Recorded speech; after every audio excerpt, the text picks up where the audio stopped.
Filters ഒരുപാട് type മാർക്കറ്റിൽ available ആണ്. ഇപ്പം കെമിസ്ട്രി ഫിൽറ്റർ മുതൽ അല്ലെങ്കിൽ എന്താ പറയാ സമ്പ് ഫിൽറ്റർ ഉൾപ്പെടെ അങ്ങനെ ഒരുപാട് ടൈപ്പ് ഫിൽറ്റർ ഉണ്ട്. അപ്പൊ പ്രാചീന കാലത്തിൽ അല്ലെങ്കിൽ പണ്ട് ഉപയോഗിച്ച് വരുന്ന ഒരു ഫിൽറ്ററാണ് അണ്ടർ ഗ്രാവൽ ഫിൽറ്റർ എന്ന് പറയുന്നത്. അതായത് ഒരു ബേസ് നമ്മൾ ടാങ്കിനകത്ത് തന്നെ സബ്സ്ട്രാക്കിൾസ്, അത് മീൻസ് മണ്ണോ സോളിഡോ അങ്ങനെ എന്തെങ്കിലും സാധനം കൊടുത്ത് ഒരു ബെഡ് കൊടുത്തിട്ട് ചെയ്യുന്ന ഒരു ഫിൽറ്റർ ഉണ്ടായിരുന്നു.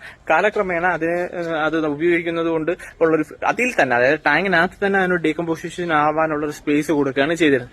അത് ആക്ച്വലി ഇപ്പോൾ ഒരു ഫെയിലിയർ ആണ്. ഇപ്പൊ ആരും അങ്ങനെ ചെയ്തു വരുന്നില്ല. അതിന്റെ കാരണം എന്ന് വെച്ച് കഴിഞ്ഞാൽ അവിടെ ആ സോൾഡ് വേസ്റ്റിനെ നിലനിർത്തിക്കൊണ്ടാണ് നമ്മൾ എന്ത് ചെയ്യുന്നത്, മീനിനെ നിർത്തുന്നത്. അപ്പം എന്തെങ്കിലും തരത്തിലുള്ള ഇൻഫെക്ഷൻ വന്നാൽ, മീനിന് എന്തെങ്കിലും ഒരു അസുഖം വന്നു കഴിഞ്ഞാൽ അത് പൂർണ്ണമായിട്ട് മാറ്റാൻ നമുക്ക് കഴിയുന്നില്ല. അപ്പോൾ ചുരുക്കി പറഞ്ഞാൽ അത് നൈട്രോഫൈൻ ബാക്ടീരിയ സ്റ്റേ ചെയ്യാൻ വേണ്ടിയിട്ടാണ് നമ്മൾ ഈ സ്റ്റോണോ അല്ലാന്നുണ്ടെങ്കിൽ മറ്റു കാര്യങ്ങളോ ബെഡിന്റെ മുകളിൽ കൊടുക്കുന്നത്. പക്ഷേ സംഭവം എന്ന് വെച്ച് കഴിഞ്ഞാൽ ഈ നൈട്രോഫൈൻ ബാക്ടീരിയയ്ക്ക് പകരം ഈ മീനിന് ഉണ്ടാകുന്ന ഇൻഫെക്ഷൻസ് അവിടെ സ്റ്റേ ചെയ്യുകയും അത് മീനിന് ഒരുപാട് ബുദ്ധിമുട്ടുണ്ടാവുകയും ചെയ്യുന്നുണ്ട്. അപ്പോൾ അങ്ങനെയാണ് ആ ഒരു ഫിൽറ്റർ പൊതുവെ ആൾക്കാർ ഇപ്പം ഉപയോഗിച്ച് കാണാത്തത്. ചില ഫാമുകളിൽ പണ്ടത്തെ വർഷങ്ങൾക്ക് മുമ്പുള്ള റണ്ണായിക്കൊണ്ടിരിക്കുന്ന പല ഫാമുകൾ ഇപ്പോഴും ബെഡിട്ട് അതിന്റെ മുകളിൽ ഈ സാൻഡ് ഇടുന്ന രീതികളുണ്ട്. കാണാൻ കുറച്ച് ഭംഗിയായിരിക്കും, പക്ഷേ ഗ്രാജുവലി അത് പലതരത്തിലുള്ള കുഴപ്പങ്ങളിലോട്ട് എത്തിക്കും.